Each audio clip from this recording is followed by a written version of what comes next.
شام کے 4 بج چکے تھے۔ میں انکل کے پاس ان کی دیہڑی کے 600 روپے لے کر گیا اور آواز دی، انکل آپ کا ڈیوٹی ٹائم پورا ہو چکا ہے۔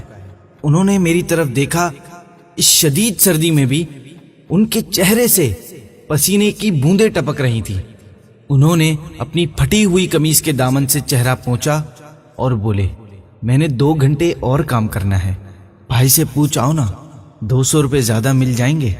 میں نے حامی بھر لی اور وہ پھر سے کام میں مصروف ہو گئے۔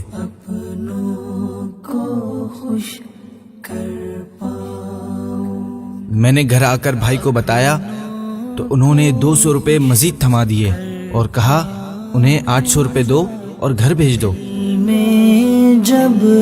میں نے 800 روپے انہیں دیے اور کام چھوڑنے کو کہا، جس پر وہ مشکل سے راضی ہوئے۔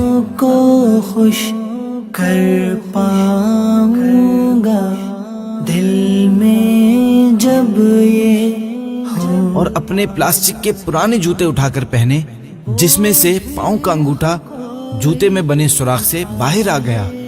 انہوں نے شکریہ ادا کیا اور چل دیے۔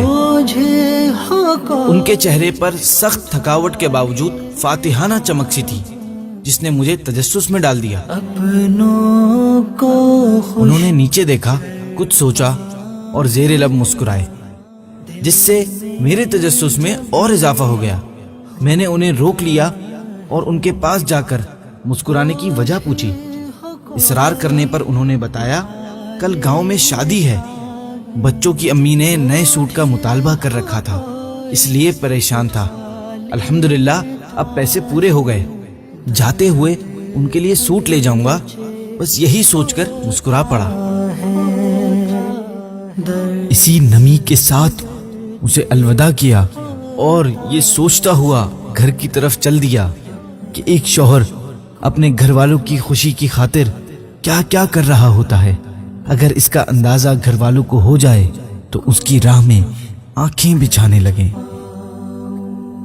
امت پر مہربان آقا صلی اللہ علیہ وآلہ وسلم کا خوبصورت فرمان، اللہ پاک اس عورت پر نظر رحمت نہیں فرماتا جو اپنے شوہر کا شکر ادا نہیں کرتی، حالانکہ وہ اپنے شوہر سے بے نیاز بھی نہیں۔